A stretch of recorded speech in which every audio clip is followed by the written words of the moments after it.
Պետության կողմից անվճար եւ արտոնյալ պայմաններով վերարտադրողական օժանդակ տեխնոլոգիաների կիրառման բժշկական օգնություն եւ սպասարկում իրականացվում է անպտղության հաղթահարման ծրագրի շրջանակներում։ Անպտղության հաղթահարման ծրագրի շահառու կարող են լինել 2 տարի եւ ավել անպտղություն ունեցող 20-ից 40 տարեկան անզավակ կանայք, 28-ից 42 տարեկան անզավակ կանայք, ինչպես նաեւ մեկ երեխա ունեցող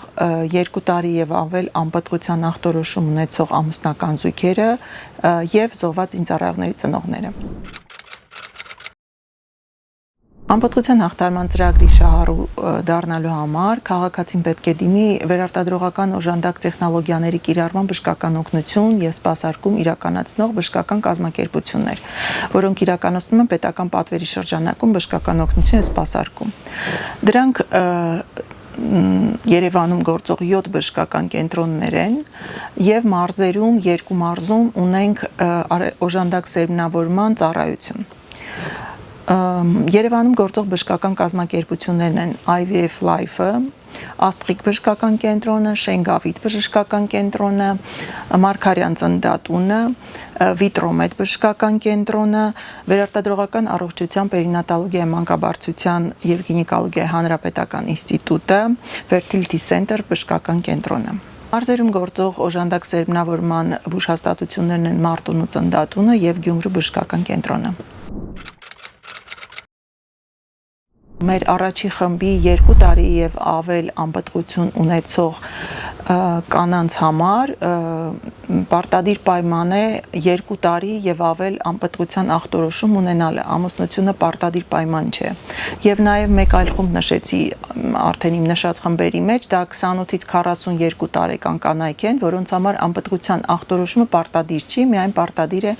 անզավակության պայմանը։ Ներարգանդային սերմնավորման հնարավորությունից մեկ դեպքի շրջանակներում իրականացնում է 6 օժանդակ սերմնավորման փորձ։ Ծրագիրը իր մեջ ներառում է որոշակի հետազոտման եւ բուժման ծավալ,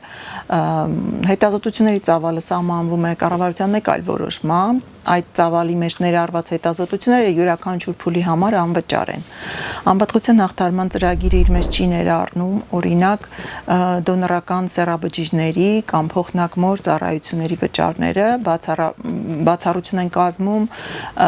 զոհված ինձառայողների ծնողները, որոնց դոնորական ձվաբջիջների եւ փոխնակմոր ծառայության համար փոխհատուցում է աշխատանքի եւ սոցիալական հարցերի նախարարությունը։ Ծրագիրը ներառում է որոշակի ծավալներ, դրանք են անպտղության պատճառագիտության ախտորոշումը եւ բուժումը, որի ծավալները նշեցի կառավարության որոշմամբ սահմանված են։ Հաջորդը դա օժանդակ սերմնավորման 6 փորձն է, արտամարմնային բեղմնավորման 1 փորձը պետության կողմից 100% մասնակցությամբ եւ երկրորդ արտամարմնային բեղմնավորման փորձը արտոնյալ պայմաններով, այսինքն պետությունը փոխհատուցում է արտամարմնային բեղմնավորման որոշակի փուլերը։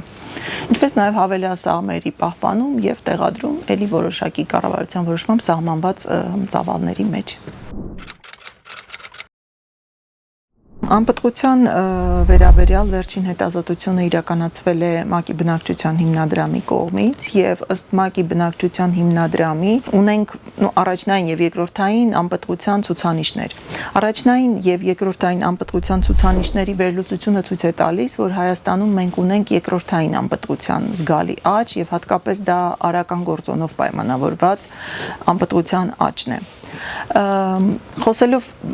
անպտղության պատճառների մասին, դրանք կարող են լինել ինչպես կապված վերարտադրողական ֆունկցիայի հետ որոշ հիվանդությունների, այնպես էլ այլ վնասակար սովորությունների եւ այլ կենսակերպի հետ կապված ոչ ճիշտ սովորությունների հետ։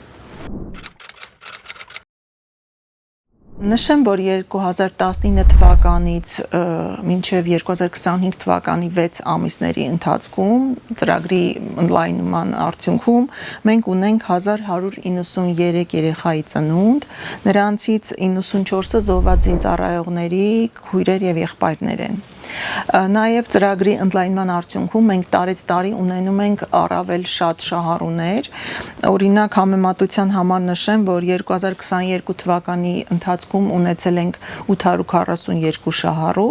իսկ արդեն 2025 թվականի 6 ամսվա ընթացքում ունենք 4265 շահառու։ Առաջարկում եմ քաղաքացիներին դիմել իմ կողմից նշված բժշկական կազմակերպություններին եւ ծրագրին համապատասխանելու դեպքում նրանք կարող են օգտվել պետության կողմից անվճար եւ արտոնյալ պայմաններով իրականացվող բժշկական օգնությունից։